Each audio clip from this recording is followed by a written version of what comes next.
Malacanang pinalagan ang aligasyong breach of public trust versus PBBM. Ang buong detalye ng report yan, ihatid sa inyo ni kapartner Creseline Catarong.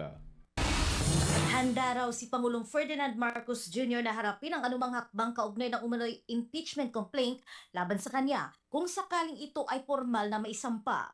Sa Palace Briefing araw ng Lunes, sinabi ni Palace Press Officer at Presidential Communications Office Undersecretary Claire Castro na rumerespeto ang Pangulo sa konstitusyon at sa mga itinakdang proseso ng batas, kaya't wala umano siyang pangamba kung hahantong man sa usapin ng impeachment ang mga paratang.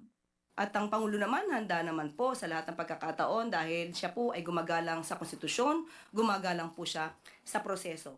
Pero kung pag-uusapan ani ang tungkol sa aligasyon ng breach of public trust laban kay Marcos Jr., particular sa isyu ng umano'y pagpirma sa General Appropriations Act or GAA, ay pinalagan ito ni Castro. Ang Pangulo po, unang-una, hindi po siya nagnakaw ng pera. Pangalawa, siya po ang nagpapaimbestiga sa mga maaanumalyang flood control projects at maaaring naging sanhi ng korupsyon. Pangatlo, wala po siyang Mary Grace Piatos. Samantala, tiwala pa rin si Pangulong Marcos Jr. na nananatili ang suporta ng mga mambabatas sa kanya sa gitna ng mga tanong kung may sapat ba siyang bilang ng kaalyado sa Kongreso sakaling umusad ang usapin ng impeachment.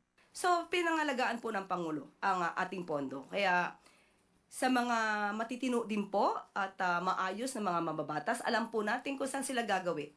Gagawin sila sa matino at hindi sa mga korakot.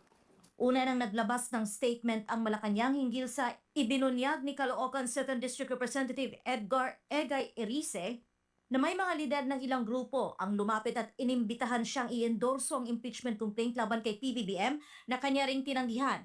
Sinabi ni Jose Castro, ang usaping impeachment ay wala pang sapat na basihan at nagmumula umano sa mga taga-suporta na isang partikular na politiko. Iginit naman ni Castro na hindi magpapadala ang administrasyon sa mga espekulasyon at political maneuverings.